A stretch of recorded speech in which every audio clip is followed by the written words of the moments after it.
foi a investigação, foi a polícia que levantou a verdadeira história. Foi a polícia que levantou a verdadeira história do que aconteceu com Rubens. Rubens, bom jovem, bom homem, ele estava na semana do casamento dele. Ele ia se casar com Heloísa. Namorou bastante, mas namorou quase sempre com Heloísa. Namorava com uma, brigava, voltava para Heloísa, brigava com ela, voltava para outra, mas sempre retornava para Heloísa. E estava de casamento marcado. Iria casar no sábado. Na quinta-feira, amigos decidiram: vamos dar uma festa. A despedida, denominada despedida de solteiro. Foram amigos do Rubens que decidiram pela despedida de solteiro dele.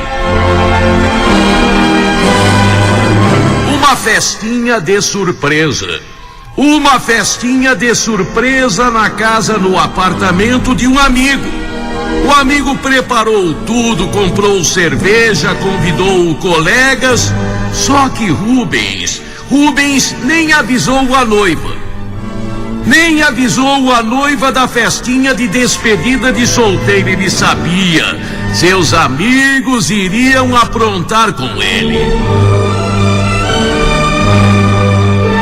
Despedida de solteiro é assim, é apronto. Despedida de solteiro é zoeira. Na maioria das vezes, uma festa de zoeira. E foi o que aconteceu no apartamento do amigo. Tava cheio de homem e mulher também. Os amigos do Rubens prepararam uma surpresa para ele. Convidaram várias ex-namoradas dele. Rubens, você aqui, que legal, tudo bem? Vou casar sábado. Você também aqui? Puxa vida, a gente namorou um bom tempo, foi bom naquela época. Vou casar sábado. A despedida de solteiro começou numa boa. Numa nice. E cerveja pra cá, cerveja pra lá. Tem coisa mais quente aí? Tem caipirinha? Prepara com rum, com vodka, com pinga. E começou a rolar a bebida solta. Já pelas 2h da manhã, a maioria das pessoas tinha ido embora. Rubens estava alegre. Rubens estava feliz, afinal de contas, o casamento dele iria acontecer. Tava na hora de ir embora. Ele estava bem alto. Ele havia bebido demais da conta, ele não era acostumado a beber. Mas uma vez na vida, a despedida de solteiro, você não vai guiar o carro. Você não vai guiar o seu carro. Ele estava bem alto.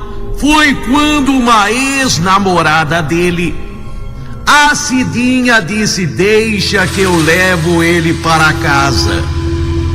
Deixe que eu levo ele para casa. Cidinha tinha namorado com ele. Cidinha tinha sido namorada do Rubens. O Rubens, ela me leva, ela sabe o caminho, ela me leva, já me levou, ela mora perto de casa. A gente se conhece. Rubens estava alto, havia bebido demais da conta.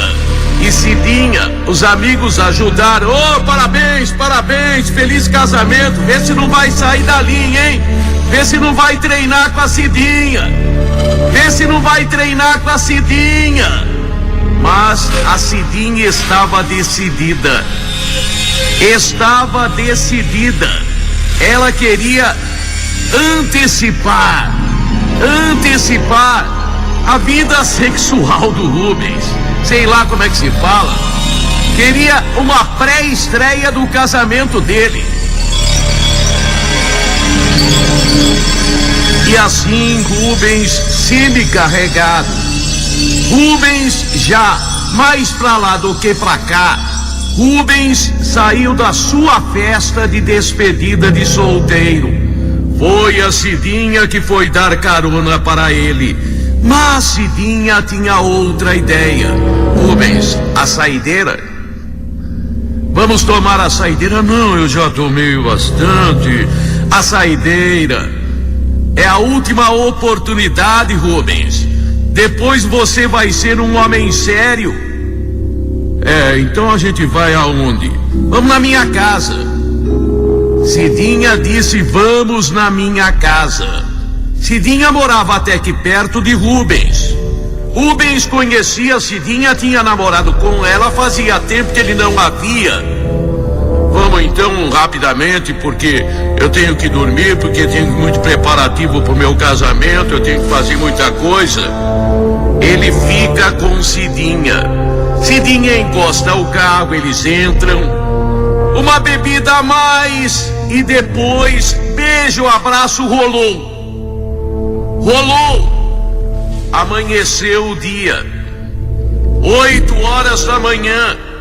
Rubens acorda, cheio de dor de cabeça, cheio de tontura. Poxa vida, bebi demais, onde eu tô? Ô Cidinha, a gente dormiu junto? De repente, batidas na porta. O pavor de Cidinha. É meu namorado. Ele é muito bravo. Rubens tentou sair pelos fundos, mas o namorado de Cidinha, o namorado que ela dizia bravo, percebeu a saída estratégica dele. Não foi tão bem estratégica. Não foi muito boa a saída, porque o namorado dela conseguiu acuá-lo no fundo do quintal. Vários tiros em cima de Rubens. No dia anterior ao casamento, amanheceu a sexta-feira. Ele iria casar no sábado. Rubens assassinado, morreu no quintal da Cidinha. O namorado dela fugiu, a Cidinha quis inventar uma história.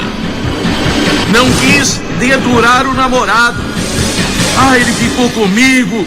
Quando ele ia sair, chegou ladrão. Mas ele ia sair pelos fundos. Não, é que ele não queria dar na vista. A polícia investigou. A polícia descobriu tudo. A festa de despedida de solteiro que terminou muito mal. Que terminou com o noivo assassinado. Rubens assassinado no dia anterior a seu casamento. Tudo se descobriu. Heloísa desesperada, além de perder o noivo na véspera do casamento, em plena traição.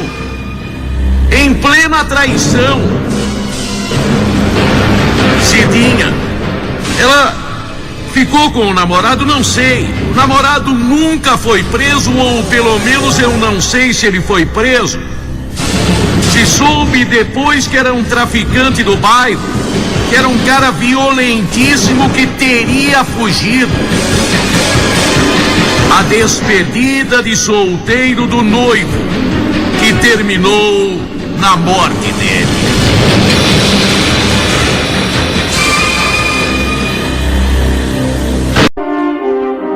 Na Record, você ouve Gil Gomes, o maior contador de histórias do rádio brasileiro. Na Record, você ouve Gil Gomes, o maior contador de histórias do rádio brasileiro. Não foi nem namoro, foi apenas um encontro, tão somente um encontro. Maíra conheceu aquele rapaz, ele a convidou para jantar, ela aceitou. jantaram, ele a levou para casa, trocaram um beijo frio. Não foi um beijo, foi um beijo. Ela decidiu, não queria, ele era legal, mas era meio estranho. Ela não queria, ela não gostou dele, não é que não gostou dele para namoro. Foi por isso que no segundo encontro eles haviam marcado já de cara. Quando ela chegou, ela falou: não dá, não quero, não dá, chega. Ela simplesmente o dispensou. Ele quis saber por quê. Por quê? Porque não dá, eu não quero. Ela não tinha uma razão. Não existia uma razão. Ela não queria. Ele insistiu, vamos tentar. Ela disse não. Ela categoricamente disse não, terminou. Foi apenas um encontro, não foi nem namoro. Mal sabia ela o problema que ela estava comprando, o problema que ela havia arrumado para a sua vida. Nelson, o nome dele era Nelson. Nelson era um psicopata. Ele não aceitou.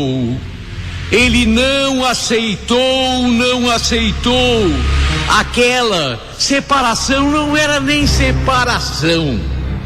Foi apenas um encontro, mas ele ficou com raiva.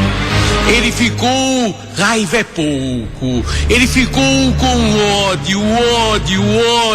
Quem era aquela tal de Maíra para fazer aquilo com ele? Ela o fez de bobo. Ela o fez de palhaço.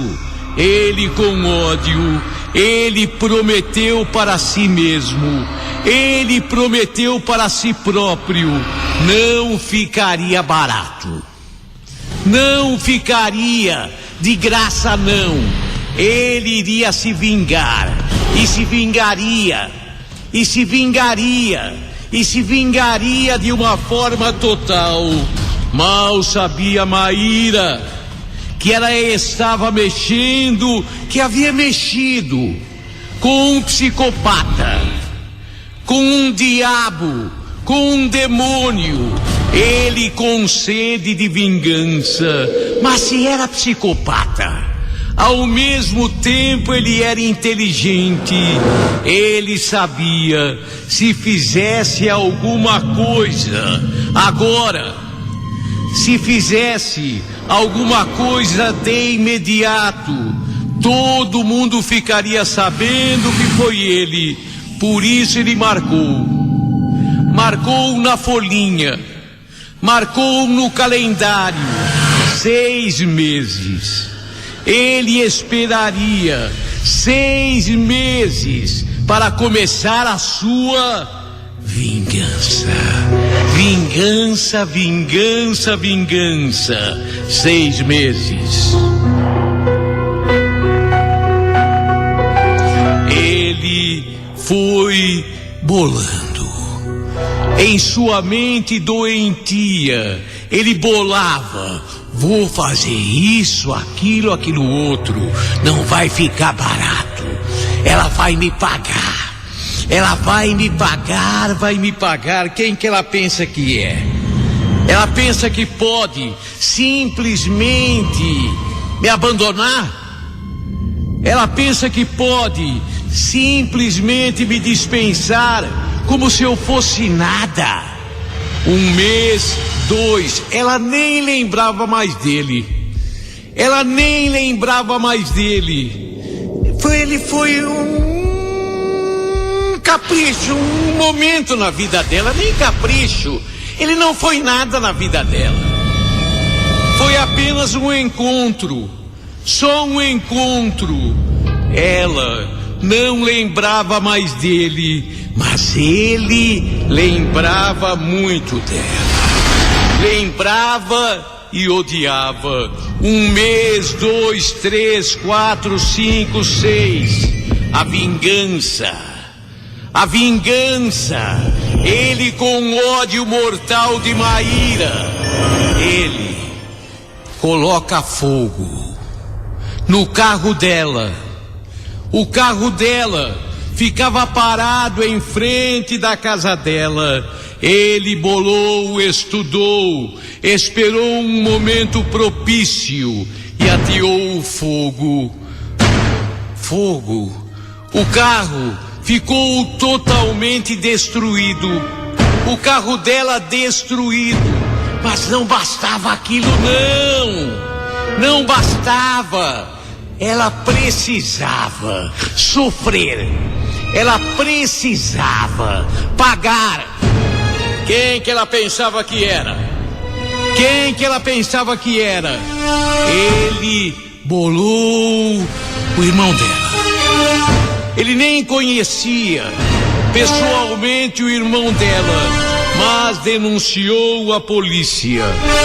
Falou que o irmão dela era traficante. A polícia prendeu o irmão dela. Não deu nada. Não deu nada. Mas o vexame foi quando ele, na sua mente doentia, ele começou a pensar: eu preciso falar com ela. Eu preciso que ela saiba que tem alguém por trás disto. Porque pegar fogo ao automóvel poderia ser um acidente. Uma denúncia poderia ser qualquer um. Foi por isso que ele tinha o telefone dela. Foi por isso que ele começou a telefonar para ela. Você vai morrer. Ele não se identificava, é lógico, mas ameaçava. Você vai morrer. Você vai pagar o que você me fez. Você vai morrer. Você vai morrer. Você vai morrer. E se não morrer você, morre sua mãe e seu pai. Ela, no começo ela pensou, é trote, mas toda noite, e ele falando: se você não atender o telefone, se você trocar o número do seu telefone, eu mato seu pai. Eu mato seu pai. Ela até pensou que foi coincidência. O pai dela, assaltado e espancado. Ele gostou pelo telefone. Ela não sabia que era o Nelson. Nem lembrava dele. Nem lembrava dele. Ele pelo telefone gostou. Seu pai apanhou. Isso é para você ver que não vai ficar barato. Isso é para você saber que não vai ficar de graça. E ameaça, ameaça. Ela foi à polícia. A polícia não fez absolutamente nada. Nada. Ele ameaçava: você vai morrer. Você vai morrer. Você vai morrer. Você vai morrer. Você vai morrer. Ela apavorada. Ela apavorada. Quem poderia ser? Quem poderia ser? Ela pensou um outro, mas jamais pensou em Nelson. Nelson foi apenas um momento na vida dela. Nelson foi um ninguém na vida dela. Não foi ninguém na vida dela. Ela, apavorada, apavorada, a polícia nem sequer tomou conhecimento da queixa dela. Foi por isso que ela contratou um investigador particular.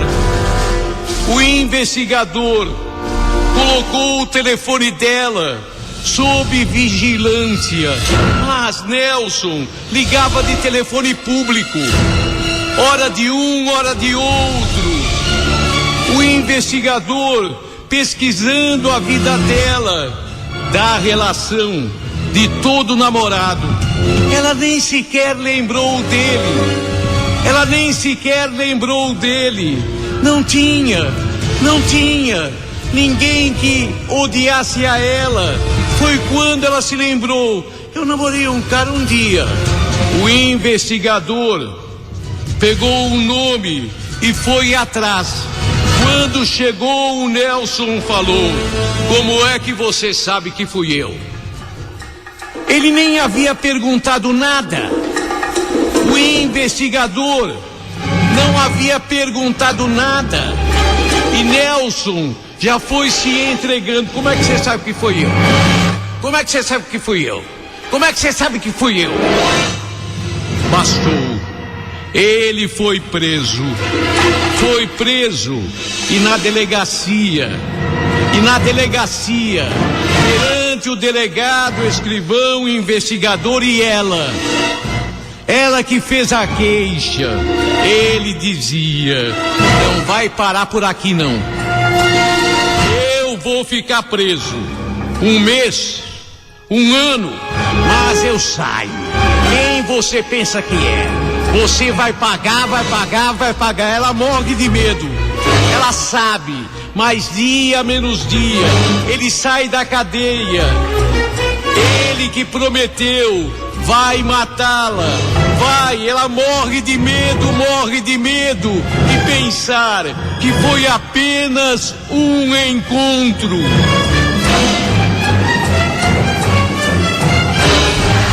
Gil Gomes, na Rádio Record.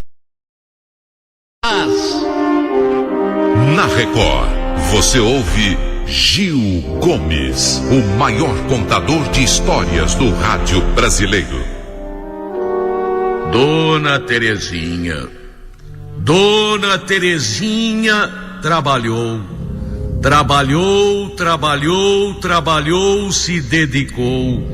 A vida dela, a partir dos 40 anos, a vida dela foi de dedicação àquela família. Ela dedicada, Dona Terezinha, humilde mulher, uma mulher bem humilde, casou, se separou, não deu certo, ela morava sozinha. Quando arrumou o emprego para dormir no emprego. Arrumou um emprego aqui na região central de São Paulo, Higienópolis, região da Angélica, da Avenida Higienópolis, região chique de São Paulo, principalmente naquela época. Os casarões. Ela arrumou na casa de um nobre advogado, Doutor Esteves, um homem que estava na casa dos 60 e poucos anos de idade quando ela começou a trabalhar ali. Dona Terezinha, ela foi bem acolhida. Dona Terezinha começou como empregada entre muitas empregadas daquela casa, mas ela dedicou-se ao trabalho. Dona Terezinha não tinha por que sair. Ela não tinha família, não teve filhos. Ela, no dia de folga dela, ficava no quarto lendo, vendo televisão, ouvindo rádio. Dona Terezinha, ela se deu muito bem com a esposa do advogado Doutor Esteves, a Dona Isaura. Dona Isaura se apegou a ela e Terezinha, ou Dona Terezinha, como era chamada, o próprio advogado e a mulher a chamavam de Dona Terezinha. Ela fazia de tudo. Preparava os ovos do jeito que ele gostava no café matinal. Preparava o café matinal, o almoço, o jantar de Dona Isaura. Cuidava de Dona Isaura. Ela ficou uma espécie de governanta naquela casa. O tempo foi passando. O casal teve 2 filhos que a fatalidade levou. As 2 crianças morreram crianças. Os 2 filhos do casal Esteves e Isaura, os 2 morreram de doença. Morte natural, doença. Quando crianças, o casal era sozinho. Esteves e Isaura, Terezinha, ela cuidava. Era um casarão. Destes casarões antigos, com jardim bonito, carramanchão, quiosque. Nossa, ela cuidava daquilo como se fosse um tesouro, e era o tesouro dela. Aquela casa, ela cuidava. As empregadas agora mandadas por ela. Primeiro eram 4 empregadas, depois 3, depois 2, depois 1, depois só ela, Dona Terezinha. O tempo foi passando e ela nem viu o passar do tempo. 1 ano trabalhando, 2, 3, 4, 5, 10. Com 10 anos de trabalho, Dona Isaura, a mulher do advogado, adoeceu. Dona Isaura teve uma longa enfermidade e encontrou em Terezinha a enfermeira, a amiga, a governanta, a empregada, a companheira, a enfermeira dedicada. Ela, dia e noite, atendeu Dona Isaura, até que Dona Isaura deu o último suspiro, morreu. Dona Terezinha continuou naquela casa, continuou a cuidar da casa e agora do tristonho, do triste advogado, do viúvo, Dr. Esteves. O tempo continuou a passar. 15 anos trabalhando ali. 15, 20 anos trabalhando, o tempo passa depressa. O tempo corre. O doutor Esteves se aposentou. Era um homem de posses. Era um homem que tinha muita ação na Bolsa de Valores. Era um homem aposentado agora. 25 anos trabalhando ali. 25 anos trabalhando ali. O doutor Esteves, com 80 e tantos anos de idade, já não se movia mais. Não movia as pernas. É bem verdade que o resto do corpo funcionava muito bem, mas ficou paralítico das pernas. Mas a governanta, a dedicada Dona Terezinha, fazia de tudo. Preparava banho, dava banho, o levava a passear, o colocava na cadeira de rodas, ia com ele até a Praça Buenos Aires, o levava de lá para cá, o levava na igreja da Rua Maranhão. Dona Terezinha, a dedicada mulher, quase 30 anos de trabalho ali, quase 30 anos, era ela que manobrava a casa. Tudo mudou. São Paulo se transformou nesta gigantesca cidade. Higienópolis deixou de ser aquele bairro super residencial para se transformar num bairro residencial, é verdade, mas bem comercial. Tem shopping até, e um shopping luxuoso, bonito. A casa perto do shopping, Casa Grande. Dona Terezinha, 70 e tantos anos de idade. 70 e tantos anos de idade, cuidando da casa sozinha. Sozinha. O doutor Esteves que completou 90 e lá vai fumaça. 90 e tantos anos de idade, o doutor Esteves. Doente. Ela já não mais o levava na cadeira de rodas. Ela, coitada, Dona Terezinha, quem passava via, ela cuidando como podia do jardim, ela cuidando daquela casa, a maioria dos quartos tudo trancado agora, com lençol em cima dos móveis.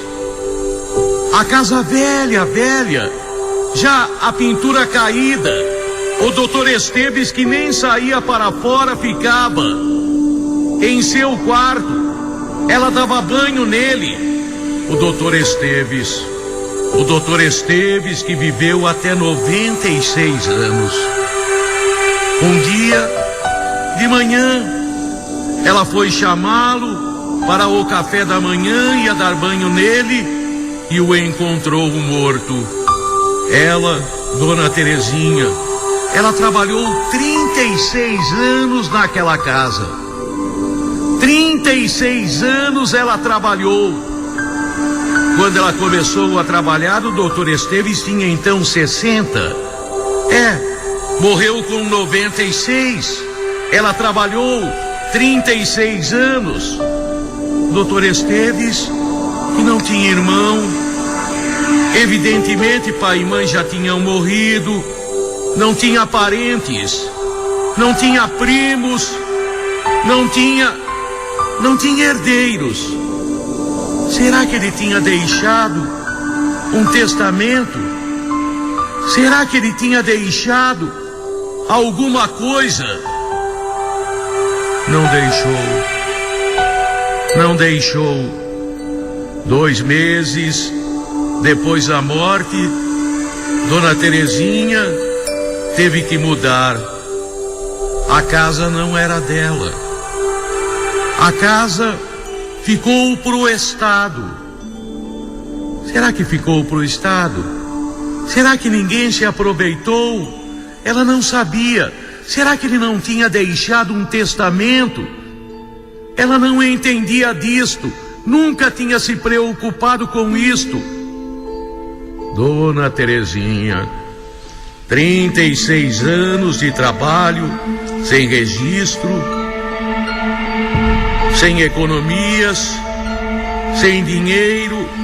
Ela manobrava o dinheiro da casa. O doutor Esteves dava o dinheiro para ela fazer as compras e ela fazia. Ela mexeu com dinheiro, e dinheiro grosso até, mas nunca separou uma migalha para ela. 36 anos, vizinhos apiedados, gente que conhecia a dedicação de Dona Terezinha, mas fazer o quê? Teve até um advogado, morador no bairro, que entrou com uma ação trabalhista, mas isso demora. Era ação contra o Estado, porque o Estado ficou com os bens dele. Dona Terezinha viveu muito pouco, foi para um asilo bem pobre, e antes mesmo do resultado da ação, ela morreu. A ação caducou, ela não tem herdeiros também. A mansão foi derrubada. Hoje é um prédio principesco, bonito, luxuoso. Ali viveu e morreu o doutor Esteves. Ali viveu e morreu a mulher dele, Dona Isaura. Ali viveu Dona Terezinha, que não morreu ali, morreu num asilo. Os mais velhos contam esta história.